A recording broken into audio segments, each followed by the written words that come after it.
In this episode of Mental Filter, we talk about something that every one of us does just about every day, and most likely multiple times a day. And yet we don't necessarily really think about it when we're doing it. Sometimes yes, sometimes no. And I'm talking about eating, talking about food. And for every single one of you, it's a different experience. And on a different day, it's a different experience. You all come from different backgrounds and growing up in different ways, in different families, different cultures. And any given day, it could be a different experience of why we're eating, and food and eating and extending that to body image can be something that's both fantastic and fabulous, and also something that could be negative and unhelpful and brings up a lot of negative emotions and things like that. So really looking forward to this. I know this applies to so many people, and I've been looking for the right person to join me and co-host today on Mental Filter. And to remind you, for those who don't know, Mental Filter is really just a passion project to talk about so many different facets of life just through the lens of mental health. So I'm really excited, and I know you're going to enjoy this. You're here already. Take 10 seconds.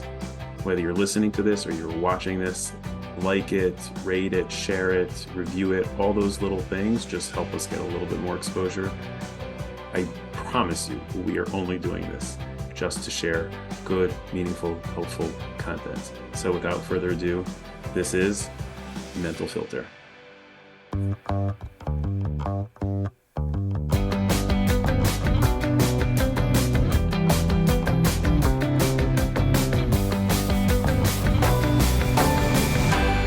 Welcome back, everybody, to Mental Filter. Really looking forward to this episode. As you heard in the introduction, this is all about something we do every single day, hopefully, but we don't necessarily think about it that much. And so I finally found someone who I feel strongly is going to be a great co-host for today's topic. And so without further ado, can you introduce yourself to everybody? Yeah, sure. Absolutely. So I'm Dr. Ilana Levin. I work at Wildflower Therapy in Philadelphia under Dr. Colleen Reichman. I specialize in eating disorders, mood disorders, disordered eating, body image, all that jazz. So that's just kind of my quick and dirty who I am, what I do. And not to scare anyone off, while she does specialize in all those things, we're not necessarily getting all heavy on all those things, and don't turn away now. But this is something that's really just applicable to all of us. Food, right? Food, which then connects to, it does connect to body image, but food is way more than food, which we'll get to. And also what I'm sure most people can agree with, like, food is something that we can't do without, for the most part.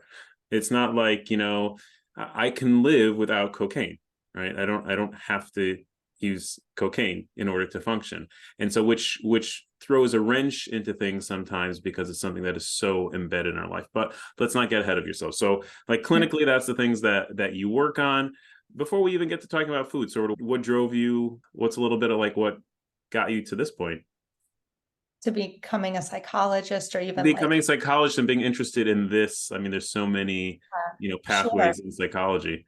No, it's a good question. It's funny because when I first decided I wanted to do psychology, like way back in high school, I remember like wanting to be a teacher, but for the reasons of like being involved in helping people in their lives. And I was like, there's a much more direct way to do this, probably.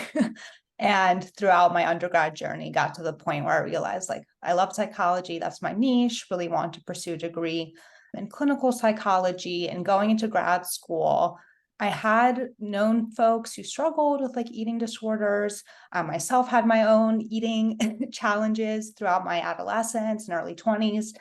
And I was just convinced, I'm like, that's not what I'm going to be doing. I'm going to focus on other things, but like something I'll just like, find interesting, but just not where I want to specialize. And I think just through experience and just finding, like, as I was diving into the research and I ended up doing my dissertation about weight bias, I'm like, okay, I'm so passionate about this. Like, why not just give it a chance, do a rotation, do it full time, see how that feels.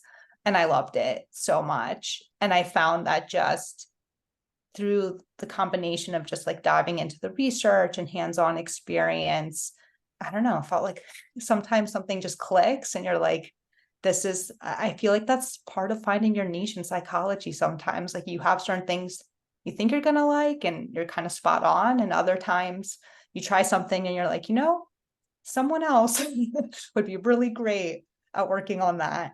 So I feel like that's sort of where I landed. And what I do is a little bit of a nice mix where I'm also working with some folks just in air quotes, struggling with depression or anxiety, or like just more like body image and not necessarily a full-blown eating disorder, but also seeing more severe cases. And I think I found that I really like that combination and having that like span of working with different folks, different ages, in its own little niche bubble that I think impacts more people than not. I'm sure. Thank you. Thank you for sharing that. And sometimes like we wake up like 10 years down the road and like, how did I get here? And and we never would have like drawn it up that way.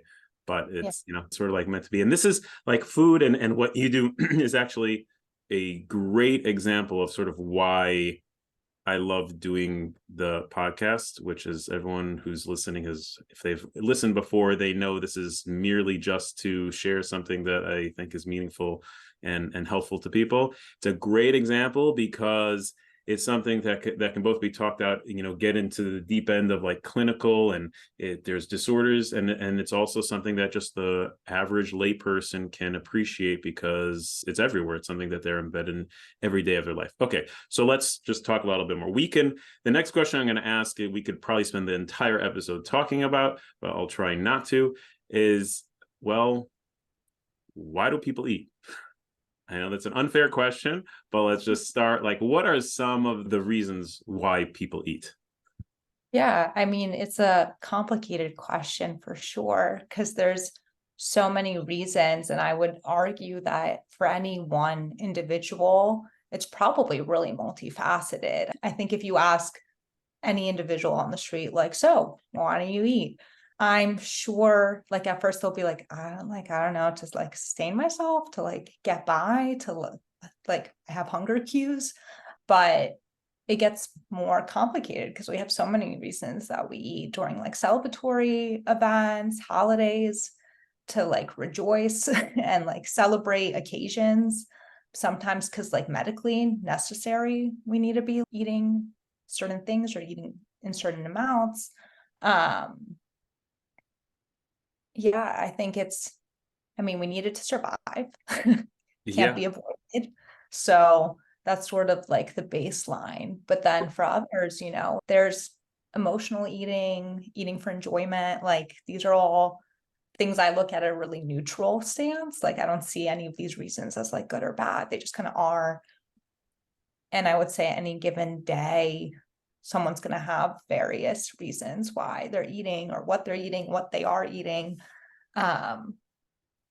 Yeah, you know what? For an unfair question, that was a great that was a great answer. You know what? Now that you're mentioning it, I would be really curious if they like, stop people on the street. They did one of those like, late night shows and they stop people on the street and ask them like, why do you eat? What would be some of the top answers? And you're right, for any given person on any given day, it could be a different reason and it could be, more than one reason.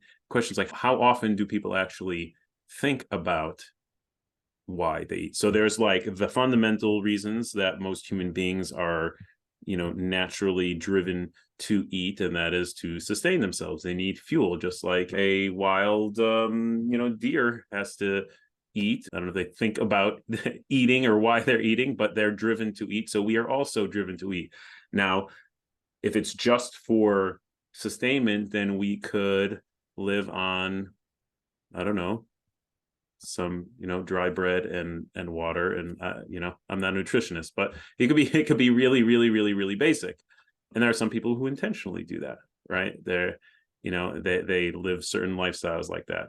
Before we got on, I sort of try to stop and think about, and it's not even a comprehensive list, but I'll share like some of you mentioned a lot of them. But so we have, for sustainment and survival, there's how often can we think about where I'm eating, not really because I'm hungry, but we're socializing. So you're have an event with friends, and either it's accepted socially or it helps lubricate the conversation. How many meetings are done, lunch meetings or dinner meetings, and it's just that sort of, then you, like you said, there's religious reasons. There might be very deep meaning in eating now or this type of food. So I have a Jewish background, so I mean, there's food for everything.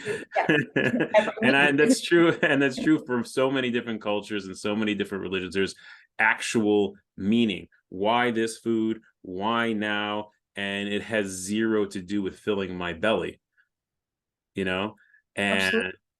I don't know if you wanted to say anything about that.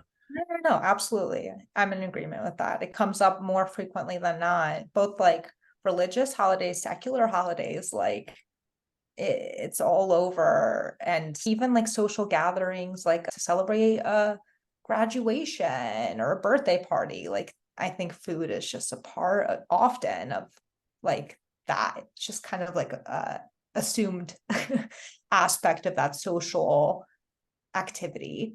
And then varies from family to family and region to region. So like the Thanksgiving dinner probably in Northwestern America is different than Southwestern America, or in your family, your great grandmother's recipe of this, whatever it is. And it's like, God forbid that you should not like have that at your table. I mean, this is what we do. I mean, if you want to be part of this family, that's what you're going to do. What do you mean you don't barbecue? What does that mean?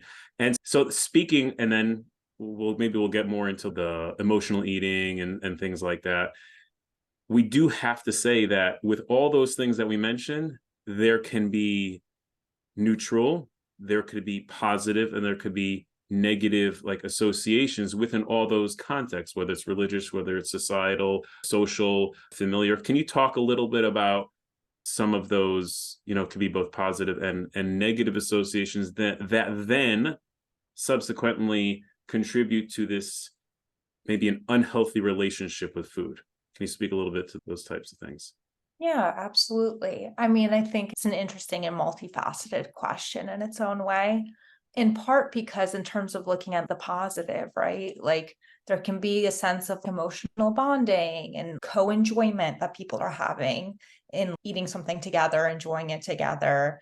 And beyond that, you were noting like the family recipes or even the religious things, like everyone's eating, there's like a sense of nostalgia or community or connection that can come through food and eating in that way. And also just baseline enjoyment, right? Like people who, I mean, not just people who proclaim themselves as foodies, but foodies are great examples who are running around like it's a big part of what brings them enjoyment and something they really like looking into different restaurants and trying new places. And it's just it's a hobby almost, but one that brings them genuine joy, which is great, psychologically, if you're enjoying that eating experience, it's linked to even your GI tract, like processing the food better. I think on the other side of things where things can get complicated is there's a lot of different rhetoric and messaging around eating that gets internalized, or genetic predispositions to different disorders that make people more sensitive to certain things, more likely to potentially develop disordered eating or an eating disorder, or just like generally speaking, for the average person who doesn't have that genetic predisposition, they're not immune to negative messaging that can make the eating experiences really stressful, like something they're putting a lot of thought into, something they feel like they should feel guilty or bad for, quote, indulging in certain things. And in and of itself, that creates like a totally different experience with eating. I mean, the amount of people who are eating things that like they can barely stomach, they don't enjoy, but they're doing it for the sake of, quote, like health. Like this is the new trendy healthy thing, and I'm doing this diet, but like I'm gagging down this vegetable, that I'm making a certain way to hit X, Y, and Z, whatever. That can create a pretty like negative or aversive experience with eating. Completely. It can be, yeah, totally agree. There's these associations that can come from different directions. So it could be like a messaging that they got could be like, let's say from family about their eating or eating certain things, or whether it's eating more or eating less, like, you know, you have to eat this and you're not eating enough. Or, but there's also like, is it fair to say that there could be almost an imprint of a negative experience if, say, you mentioned like emotional bonding, so like a negative emotional bonding, so say I was eating a particular food when this event happened. Let's say I heard about the death of someone, or I don't know, my parents used to fight and it was when we had lasagna, you know, like, is it fair to say that there could be this like, or I don't know, I went to a restaurant and I don't know, I was eating Mexican food and then I got sick. Like, are those, is it fair to say, what's behind sort of like the imprint with those experiences? Yeah, I think based off of like my work with folks and experience, just talking and reading. The last one you noted in particular, like eating something and then getting like physically ill, tends to have, I think, understandably so, like almost the quickest and most intense association where it's like one isolated incident, but suddenly someone's like, I can't even smell food from that restaurant, or I can't look at that food for quite a while, if ever again. It just has like, it's strong, fast, aversive. And they're like, yeah, no. So that's its own kind of negative experience, that it's kind of one and done. For some folks, it happens and they move on, but I think it can imprint for some others really intensely. For others, in terms of like you were noting, like eating certain foods when there was emotional things happening, it's interesting. It can play out different ways, right? Like that example you gave of like a kid at the dinner table eating lasagna and his parents are fighting, and they have lasagna every Thursday night and parents fought every Thursday night. I don't know. Sometimes that could make the food comforting, potentially, if the kid's turning towards it as something to put their focus on, something that's still warm, nourishing, tasty. So it's tough to say it for sure would create, because it's like more nuanced in that sense. And I think too, like when you think about funerals, shiva houses, things like that, right? There's comfort food. And I think people don't have a negative association with it, even though it's at a sad space. So I think when it comes to like things in the environment being more challenging emotionally and food being involved, it can really vary. But for some folks, when they're really upset, they lose their appetite. And that's like what they're remembering, that they feel nauseous and it's hard to stomach food. And that's a different association. So It's yeah, really just, yeah. I mean, anyone listening, like, I think the biggest takeaway is going to be how it's like so nuanced and it's so different for every single person. Like my experience could be so different than the next. And it could be, like you said, like comforting could be positive. Let's say, you know, if I was in a down mood, like my grandmother gave me, I don't know, soup.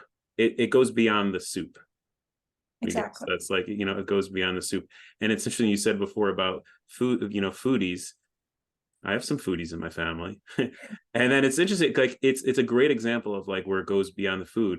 You know, I don't know who said it or what express, you know, I've certainly heard it a million times. Do you eat to live or do you live to eat? Right. And Right. so for some people who are foodies, I'm not saying in a positive or negative way, it's almost like it almost has like zero to do with the food. It's art for them. It's art, whether they're a chef or they just like appreciate it. And sometimes, like again, I know some people are foodies, sometimes it almost feels like they have a hard time enjoying the food because it's so hyper focused on not the food itself, if that makes any sense. Yeah. uh, so it's interesting you bring that up. You mentioned comfort. Mhm. Okay, so like with most things in life, things can be both helpful, you know, and unhelpful. So can you speak a little bit to, you know, you want to call it comfort eating, you might call numbing, you might call emotional eating. I know it's a lot of these terms, you know, for people, I'm sure we have people listening who are clinicians or people more informed than people who are just, you know, the average person. Can you help us out with, you know, these terms are thrown out, you know, emotional eating and stress eating, and like what's helpful information about how we use food, and that comforting could be both helpful or unhelpful. Sure. I think like all of when people hear emotional eating or stress eating, it almost gets like a bad rap because it's people just assume like, I shouldn't be doing that. That's a bad thing to do. But from my stance, from what I've read, what I've seen, we're not giving people a hard time for other ways that they cope. And sometimes it's because, again, like diet culture messaging around food should only be a certain way and we need to all be whatever. I could give a whole litany of examples of why this gets a bad rep. But I think it's more so if people can find a way to do it with intention, right? It's giving themselves permission, like, okay, yes, this is a comforting thing. Or, I'm having a rough day and I bought some chocolate to treat myself, right? Like that's giving yourself that positive coping. But if someone's engaging in it and then beating themselves up, it's counterproductive, right? Like you ate something because you were craving it and you were stressed, and next thing you know, it creates this out of control feeling. And then you maybe had so much that you feel ill, like it can get complicated, right? Or they don't, they just have like something they enjoy, and afterwards like, oh, I shouldn't have had that, like why'd I do that? And it defeats all the reasons that we try to cope. So I think it's more related to like giving yourself that intentionality and allowing for it in a way that feels like positive, which is complicated, right? People have complicated relationships with food. So it's not as simple as what I just said, but trying to get to that place where they can do the comfort eating without then all this internal negative dialogue about engaging in that act. Yeah, so that's a great answer. I'm glad you said that it is complicated, because I don't want anyone to take away like, oh, here's this simple approach to it. It's not, because yes, on one hand, we want to have that balance. And if we don't allow ourselves, what happens is we make it into a bigger deal than it has to be. And so when it does happen, because we're all like fallible human beings, then it becomes, this is not just with food, but it's a lot of things, but we turn it into the boogie monster. And, eating after 10 o'clock or having chocolate or having that piece of cake or going over X amount of calories, whatever, fill in the blank. And then it's like, when it happens, it's like, oh my God. And then, we really jump on ourselves and criticize, and then it just becomes its own bigger problem than it has to be. So yes, giving the permission. And at the same time, so many of us fall into this all or nothing. And it's like, okay, I heard that I should give myself permission. So now I need to take permission to like the nth degree. And like, okay, here I'm pulling out this, gallon of ice cream, which I know is not going to be healthy for me. And I'm sitting down for an hour and I'm mindlessly eating, and then doing this like 5 out of 7 days. And I don't feel good, but yeah, but I'm supposed to give myself permit. Like that's also not going to be helpful. So I appreciate saying it's complicated. There's no simple answer to that. Yeah. And I would speak to like whenever I've kind of talked about that all or nothing thinking with folks who have struggled to find a way to incorporate this in their life that feels good. I always talk about like our bodies are pretty wise and all this external messaging, both the internal dialogue and things we take in, sometimes distance us from our bodies. But if we're kind of engaging in certain behaviors, we'll feel physically uncomfortable and ill, right? If we're eating, for example, a gallon of ice cream a night, right? Not to villainize that. If someone does that, like it's not worth, I would argue, like don't beat yourself up. But if you keep kind of turning in towards getting back in touch with your body, like we were all kind of born intuitive eaters, and it just has gotten complicated as we go through our life and like all that messaging. So is there a way to get back to the focus of what feels good psychologically, physically, like in that holistic fashion? And I think that's what can help, because yeah, the all or nothing can come up, but Yeah, I really like what you said, because it's almost like the way I interpret what you're saying is almost like reverse engineering a bit way, because it's very, very confusing with the messaging we got. Whether there's 1,000,001 businesses and companies and products that their job is to make us feel like you need this, you need to buy this, or you need to eat this, or you need to have a certain lifestyle. And then we're sort of trying to get there. And what my takeaway from what you're saying is sort of to reverse engineering is to take a step back before you have any destination in mind. It's trying to like just understand yourself. Like you said, we're born intuitive, and get to know yourself. get to know yourself, be curious, observe yourself, observe like without even saying like you're going to do anything about it. No solutions, no changes, no nothing, just observing what are your patterns. Like, okay, when you do eat that gallon of ice cream, get to just understand what you're experiencing that then leads to, and not jump to, oh, I have to do something different. No, before that, it's like we have been conditioned, because of so many different factors, and just get back to understand yourself. And then, we talk about like mindful eating versus mindless eating, and just get back to just understanding yourself, even understanding like what triggers that. In one of my notes, you saw that I wrote like Pavlov. I think most people have learned at some point about Pavlov and his dogs, and I conditioned them to salivate at the sound of a bell before feeding. Like, we're all dogs. I mean, we've all been like conditioned. Just, okay, take a step back and understand what our conditioning is. I think it's very applicable to talk about sort of like access and socioeconomic statuses of families and neighborhoods, and how that impacts people's relationship with foods, whether it's in another country or whether it's in another neighborhood that's like 5 miles from where you and I live. How does that impact people's relationships with food?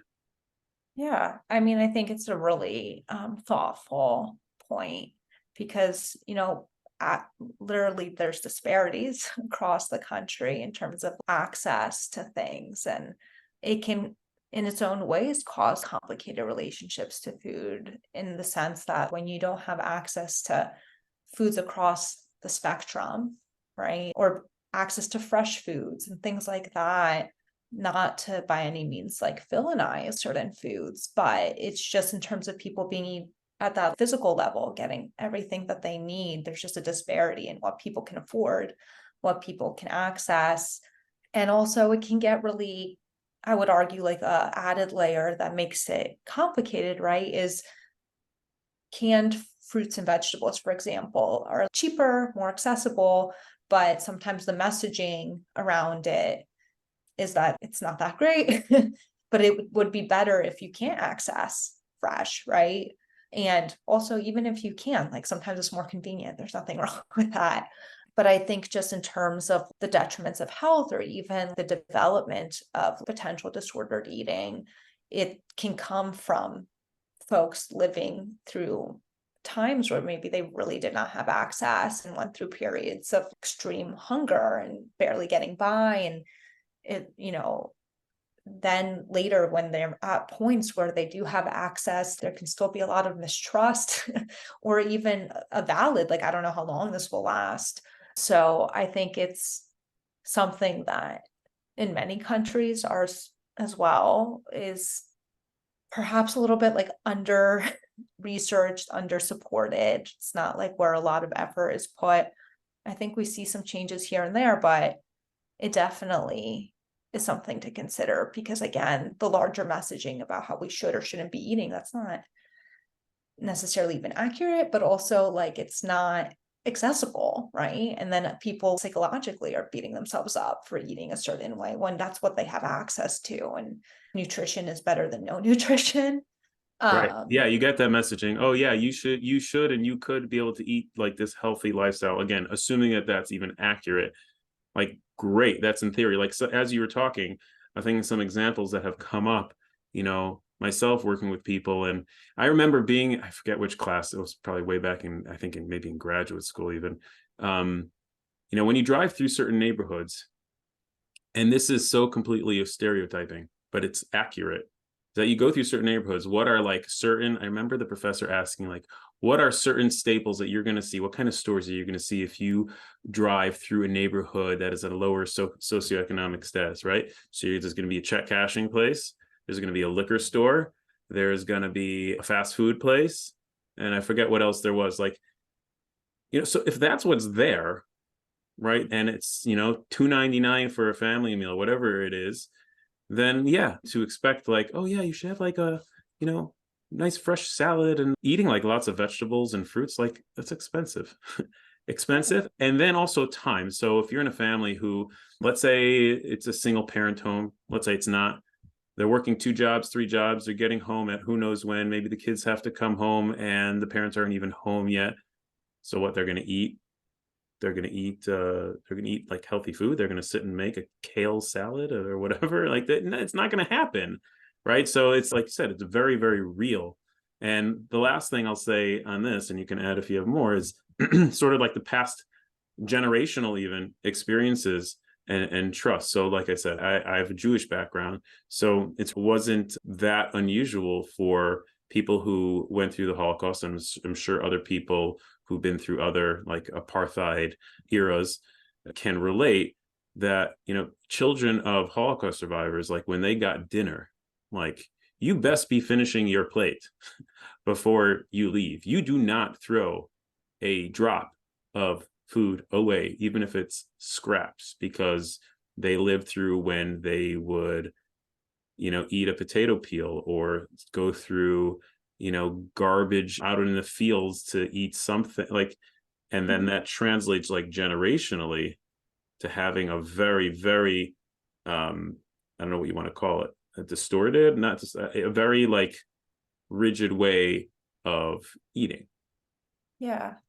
No, it's interesting what you shared. I kind of have like two thoughts in different directions, so I'll kind of bounce off on both. And kind of jumping back to the lower SES piece of things, I think too, it's even this idea of messaging, because I very much take the stance like, that's right, more food neutral. So like what classifies healthy is complicated. And I think because of these messaging and lack of access to having these conversations, it can feel complicated. And you were noting based off of what's around, there's this concept of food deserts where there's certain neighborhoods, there's not even a grocery store, right? So that in and of itself really complicates things. You give the example of low SES might not have access, or it's to quickly, easily get to a grocery store. There's so many layers of complication there for getting food, generally speaking, and then they're really getting by or as best they can. And kind of jumping to your second point about, folks that like things passed down in generations and the Holocaust, I think there's two interesting pieces to it. The first being like, yes, that messaging that comes can be really intense and passed down and create this sort of urgency or guilt around like, oh, I'm full, but I gotta finish it, or even potentially confusing messaging, because sometimes in the family there's like messaging around like what the ideal body should look like, but then you have the grandparents being like, you look like you gained weight, but you need to finish your plate. And you're like, I don't know what to do with that. I'm getting it from both sides. But two, what's fascinating in the research, there's this concept, epigenetics. And for folks who aren't familiar, it's just basically like we all have our different genes, and different lived experiences can turn it on and off different markers. And what we see for folks that have lived through famine, whether it was the Holocaust or the potato famine, apartheid, whatever, it epigenetically impacts those folks. And that's a gene that's then passed along, which can make people more at risk for developing an eating disorder, like their later generations. So that sounds similar to like intergenerational trauma that I've heard about. Is that the same? Is that a similar concept where somehow it gets into the DNA, and then it, even though they didn't experience it themselves, but it's in their DNA? Is that what you're saying? Yeah. Wow. That's both fascinating and frightening at the same time. Yeah. I mean, I think it's the kind of things I find it both helpful to know, because I think for some people it can feel frightening, but it's more like feeling aware, like, why am I struggling so much with X, Y, and Z, right? Because we, for example, we all live in a culture where we're getting certain messaging about how we should eat, but why are some people more impacted than others? And understanding like some folks are just more genetically predisposed for that messaging to feel more salient, to make them feel more anxious, to fixate on it more, whereas others kind of seem unbothered and just kind of continue on. So I think that could be, like you're saying, it could be a little reassuring, because I can see someone you really blaming themselves, like, how come I can't do something about this? And it's like, some of it is nature, though. It's the oldest question, nature, nurture, and there's no exact answer. Do you find, again, I'll throw another unfair question. Do you find that people who either have some of that nature or they have some of that early history, like imprints, whether it's from family or their own experiences, like, is there hope for them to change their relationship with food? Yeah. I mean, strongly believe that anyone could. And I'm not saying it's easy, right? I don't want to Okay. oversimplify it, but I think with the proper support and doing the work, I mean, I've seen folks who just have had complicated relationships, and I'm not saying like a full-blown eating disorder, but just like really shift things around, but also people with severe eating disorders getting to a place where they are not struggling with that anymore. So I kind of, again, in our culture and with certain messaging, I don't want to oversimplify it and say it's an easy thing, but I'm a big proponent and believer in the ability to change if one wants to. Yeah. Okay. That's good to hear that Yeah, there's hope. there's always hope. Can you, I don't know if this is something that you've been curious about and you've learned about. Can you, from what you know, how do you think humans and society sort of relationship with food and how we utilize food and interact with food has like evolved? I'm very curious about history in general. I haven't really necessarily looked particularly into this, but it Yeah. does make me very curious, like how it's evolved over the years. Yeah, I would say it's probably just gotten more and more complicated when we're thinking like all the way back to when eating was probably just something we did again more intuitively. There wasn't all this like complicated messaging. Even though if you go all the way back into history, like way back, there's different reasons why people ate then too, in terms of celebration and other things. It wasn't purely survivalistic. So it's more complicated. So would you agree that for most of history, it's hasn't just been about food, but it's gotten more complicated? Yeah, Like, absolutely. okay. I think that like in the past 100 years or so, when I reference diet culture, that's speaking about this multi-million-dollar industry of, I'm not trying to blast any particular diets because I don't want, and when I put this out there, I always like to tell people, like, I'm not ever speaking at anyone and saying, like, you're wrong for having done X, Y, or Z. It's just more like the larger industry. There's so many confusing messaging, and it goes back to when they first started, and it was like, everything needs to be low fat, low carb, and now high fat, like constant different shifting. And, what we see time and time again is like none of these promised solutions that swear they're the newest golden standard um, are meant for sustainable weight loss. Cause then they, like, if everyone did it once and then it was done, that's the end of their market. So it's the kind of thing where we see people going through yo-yo dieting of their weight going up and down and doing a certain thing of being successful, gaining that weight back, if not more, because our bodies aren't thrilled about having all these intense fluctuations. And I don't blame people at all for consuming this. It all seems sort of like enticing and promising. And the way the marketing's great. Like, whoever does the marketing, I need them to do my marketing. And like, they really do a great job of promising you this is it. And, again, in a society that more and more has certain ideals put on in terms of aesthetics and how you should be looking, again, it feels like this important space where yes, I should follow this next golden solution and hopefully then I'll be happy and then I'll be good, right? There's so many promises of what's going to happen when we do these things. And I think just how quickly accessible all that is and how quickly everything keeps coming out, it doesn't even give people a moment sometimes to stop and think, what am I doing and why am I doing it? It's just kind of like, okay, on to the next one. Let's keep going. Right. So that makes it hard. So you sort of anticipated one of the things I was going to ask is like, so while trying to avoid getting on a soapbox, right, and taking like a stance, because I don't think necessarily it's our role. Um, how would you guide someone who says, "Hey, doc, what should I do?" Like, again, there's billions of dollars poured into whether it's a certain food or whether it's a certain lifestyle or plan or whatever. So how do I filter, like, doc, what should I do? Without then jumping on, oh, you shouldn't do this and you shouldn't do that, and that's bad for you. And that's like, how would you guide someone? Yeah, I think it kind of goes back to what we were talking about with emotional eating. Like, can we take a minute to recognize all the noise outside of you and think about the messaging you've potentially internalized, potentially meaning likely, right? And is there a way to start to get back in touch with like, what do I enjoy eating? What makes my body feel good? What helps my energy levels feel good throughout the day? Really getting to a place where we're neutralizing food, right? And I'm of the philosophy of like all foods fit.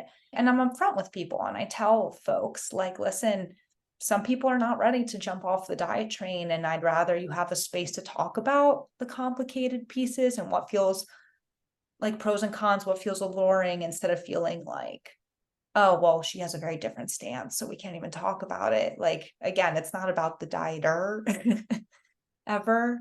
Right. Um, so more like giving people the space to be like, can we try to shift towards a non-judgmental, curious stance and really recognize what's going on and what impacts our decision of what we're eating and why we're eating and how much, and try to better shift that mindset over time. I think it takes like support and guidance. I don't think it's easy to do alone, but I know for a lot of folks I've worked with, it's almost like a brain exploding moment where they kind of walk around, they're like, oh my God, did you realize how many commercials there were about juice cleanses and this and that? I was like, yeah, man, it's wild, isn't it? Once you see how much it's everywhere, it's really alarming. I don't know what else to say, but it's to Yeah, validate. let's be real here.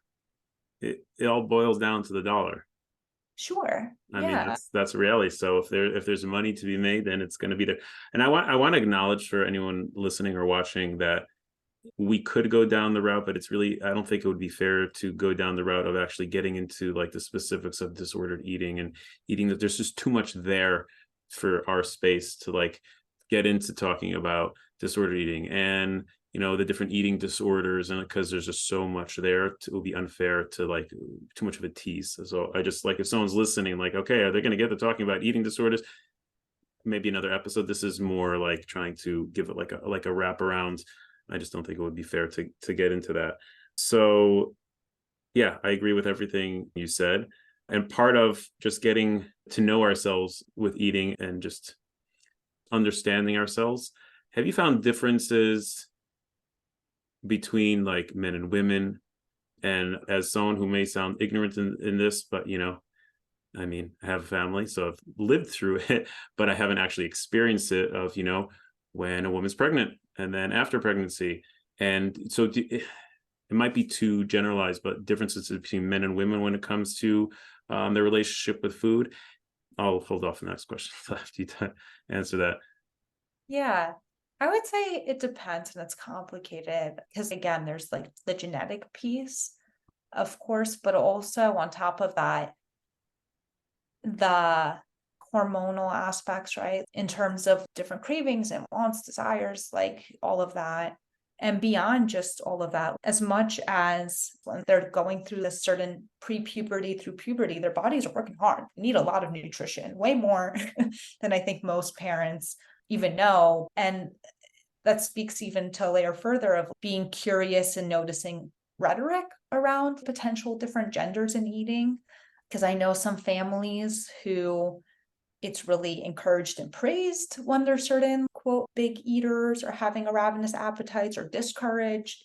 And unfortunately, anecdotally, I've seen like gendered differences, right? For Sure. example, all adolescents, their bodies are changing and they need a lot of food. But somehow with boys, it's like, yeah, they're a bottomless pit, ha ha ha. And with girls, it's like, oh, maybe you should be right. Again, these are kind of gross overstatements. But I think things that might resonate with some people because they might have heard it in their families, felt impacted by these messaging, or even more. I mean, when you look at, again, like over generalization in a sense, but gendered behaviors in our culture, like women are much more socially oriented in a way of looking toward other, and they might be then making decisions about what they should and shouldn't be eating, or how much, oh, I should only eat this much because my friend's eating that much. Whereas like that might not happen amongst males as much. And some of that's, kind of behaviorally what's taught and encouraged between different genders as well. Right. Now, have you had, I'm just genuinely curious, I don't know how often you had the opportunity to work with people of, coming from either different cultures, different places. What's something that you learned that surprised you that was very different when it comes to food in a different culture other than, the average American, if there's even such a thing anymore as average American? That's fair. I think in terms of just every culture has their different messaging around food or what's considered quote healthy, unhealthy, right? Something that we might really glorify in the States as healthy, they're considering unhealthy. Like it just speaks to the nuance of that. Or I think the other thing that really strikes me, which is a little sad, is that in our society, certain cultural foods are demonized by diet culture, and here that people come being like, this is a food of my culture, a food of my people, and it's considered unhealthy and bad here. It creates a confusing rhetoric for them, and I think that can be a little bit of a surprise and challenging to sit with. And Yeah, and I, as you mentioned, that you reminded me that there's also sometimes misappropriated assumptions about someone from a certain culture, that they eat this. Oh, you must like this. You must eat this. That must be your diet. Oh, and no, it's unfair to assume that. yeah, for sure. I just have a couple more things here. I mean, we could talk for Yeah. for whaling, and I just want to be mindful of your time.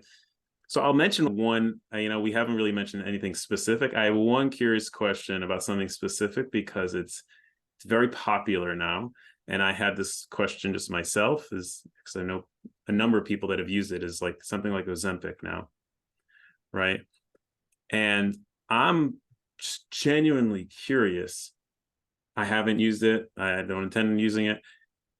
What's the impact of taking away a person's desire to eat, right? So I don't know exactly how it works, physiologically. If it takes away a person's desire to eat, how does that impact the person? Like, okay, great, I can check this off that I'm losing weight or whatever it is, but how does that impact the person if they don't have that desire? Yeah, absolutely. I will share, I have a pretty strong thought and stance on this, and is very research backed. I deep dive into the research about this Please, because great. So I'm glad I asked yeah, the question then, because yeah. please share. Absolutely. So I want to put out there, first, there's folks, type 1 diabetes, that take it. That's what it's intended for. That's what it's helpful for. And if you speak to those folks who are taking it for that reason and the recommendations from their doctors, they might be doing things that there's a term called mechanical eating even though you're not feeling hunger cues, because you need to eat for your body, right? So suddenly eating becomes like, I need to be doing this. I know I need to continue to check my sugars, whatever, but they're eating very regularly throughout the day. They're doing all these things without that physiological cue, which is its own kind of now it's more laborious and thoughtful, but that's what they need to be doing to take care of their health. So I'll start with that caveat. Then for the folks where this is the miracle weight loss drug, where it gets really complicated is that usually the intention is not to stay on it forever. And what the research is already showing is folks basically, whether they had some binging before or did not, afterwards, it creates the sort of you really kind of messed up the gut mind connection, all these things. And people have what they refer to as this kind of ravenous, unsatiable hunger, which leads to high levels of so it can kind of create this, you swung one way, and now that you're off it, your body's swinging the other and trying to make up for things, because our bodies are, again, wise, and it interpreted what just happened as we were in famine. Oh dear God. And And are it's you trying. saying that's true more with something like Ozempic than other sort of more, extreme or more different dieting? It's more with something like Ozempic? I would say the same thing can happen, but more so with Ozempic because it literally cuts that physiological cue, right? It got rid of that cue, and now that cue is coming back with a strong force. Whereas with extreme dieting, you still, at least at the beginning, get hunger cues, and it gets to a point where intensifies and the body again adapts, but it's takes longer. Whereas this is like you take it, it's a quick impact, and people quickly reduce and change their behaviors around food, and often are not feeding themselves sufficiently for what they need to be functioning at their best capacity. More and more research is coming out about different physical effects. What came out on CNN about still gut syndrome that people procedurally need to get fixed later, or people losing more muscle than fat in the weight loss ratios, which is if you're losing weight healthily, whatever that entails, which is a complicated statement in and of itself, but that those muscle to fat ratio, it's not going to play out like that, like it does with Ozempic. Because again, the true, again, not to villainize it, because some people really need it and it helps them with their type 1 diabetes, but for folks taking it for weight loss, I think it just has a whole host of complications and negatives, and again, seems really lucrative and alluring, but more often than not is going to come with more problems physiologically, psychologically, long-term. Short-term, cool. Long-term, not great. Right. It's really unfair for me to speak about this because I've just been fortunate to, again, for all the reasons that we talked about, whether it's genetics or how I grew up or my body or whatever it is, that I haven't had to really struggle. So it's unfair for me to, make any sort of statement on it. At the same time, we certainly in our country, we're sort of conditioned to like, okay, there's quick fixes and you can have a quick fix and you should have a quick fix and only for 3 payments of $99.99 or whatever it is. And I mean, that's part of the marketing. And even though we've done it and we've 1 time, 2 times, 3 times, and it's real, no, that doesn't work, and we still sort of like get pulled into like, oh, no, but that one's going to be the quick fix that does work. And it's like, it's fascinating in a way. Like, not to say that, oh, I can sit here on my high horse and say, oh, well, if you just, if you're willing to roll up your sleeves and do the hard work and it's slow and you should do it, you could do it. I can't speak to that, but we are conditioned to have and want that quick fix. Yeah, absolutely. And I don't blame any individual, right? But I think, I mean, I have is a few an accurate statement, at least one client currently who's on Ozempic and talks about the pros and cons, and I don't know. And a lot of it's like, can we work through the messaging that she's internalized, right? And can we get to a place where because she's like, I know this is bad for my health and I'm doing right. So I think it's important for people to feel like they have safe, supported spaces to talk through this, because it is so multifaceted. It is so complicated. The urge for the next quick fix is huge, and shifting towards like, I take a health at every size stance, to shift towards not feeling like you absolutely have to lose weight, but focusing on health can look totally different. And what does that mean? That's a scary leap to take. And I want to validate that, because again, our society and the messaging and what is glorified and how people are treated differently based off of weight and shape, right? It's not to ignore that, but can we get angry about what's happening externally without taking it in internally, and in turn doing harm to ourselves? I think is a lot of deep work that with the right support, is possible. And I say always, it doesn't matter where you fall on the spectrum, because some people I think don't seek support because they're like, well, I don't have an eating disorder. I'm not that sick. It's not that complicated, but it's complicated. It's so complicated. And I think if it's something you struggle with, you deserve a safe space to get to talk about it and work through all this messaging that you've internalized and in turn impacts you as a person. Yeah, that's great. I'm glad you said that, because actually, to help sort of put a bow on this, just, 1 or 2 more, quick notes, really building on what you just said. I know there's many. What is 1, maybe 2, like myths or assumptions that people have about eating disorders or disordered eating, that if we can help, if even just one person, we can help, take away one of those myths or assumptions, that would be fantastic. Yeah. I think in terms of one myth about eating disorders, people think it's about wanting to be thin.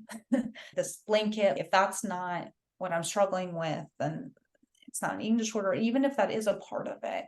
But again, it's the one thing we see in the research is it's genetic largely, and it's something that can be helped. I think another myth is sort of one that instills a message of hopelessness, where it's sort of like someone, if they struggle with this, they're forever going to struggle with this. And, you know, treatment can only get someone so far. Um, and luckily, we're living in a day of age where there's constant research pouring in and constant things kind of developing. And many folks get to a place where they're totally recovered. It's not the sort of hopeless diagnosis, which I think sometimes it can sound like or feel like, or the media can make it look that way. And also, I guess it doesn't impact just one gender or one race or whatever. Anyone can be impacted. And I guess my final point is that you don't have to be, quote, a certain severity of sick to seek support. I think that's a common misunderstanding, that someone has to be really struggling to be worthy of support. I think when we unpack it, at least to me, I'm like, well, that feels silly. We don't necessarily say that about other things. So Those I are think all really good. Those are all really good, really relevant. I can relate to that last one for sure with most of the people that come in. Well, someone else, is this really that bad that I should be here and I should be working? It's not competition, you know. It's like if you want to change in your life and have a certain quality of life, then you deserve that. Let's do it. Whether you can get a certain label or not, that's not the point. So that's really great. So I guess finally, where could with all that being said, what could be some resources for people that is objective that people can look, whether it's like just national things, and then if people want to, connect with you, how could they connect with you? yeah, absolutely. So I think, again, this is coming from my stance and my what I recommend. There's great literature out there about health at every size, or sometimes referred to as HAES, HAES, or intuitive eating. And there's a lot of cool things to kind of look at down that route. Evelyn Triboli, if I'm saying her name correctly, is like kind of the mother of intuitive eating. So you want to see that name associated with it, because sometimes people use it in a way that's not what it really is. So you want to be an informed consumer. And if folks are ever struggling more or curious, like, I don't know where I land, I know that Project Heal, HEAL, and EA have great resources on their websites for people to do little screeners and just get a sense of places they may be struggling. Project Heal also helps people connect with providers if they are of lower SES need, which is a really lovely thing that they do. And then to find me, if you go to the Wildflower Therapy website, there's a little link with my bio where they can contact the practice. And I'm always happy to answer an email or chat offline in any fashion. Okay, Yeah. fantastic. Wow. Okay. Thank you so much. This is a real pleasure, and I'm sure people got a lot out of it. Yeah. Thank you for having me.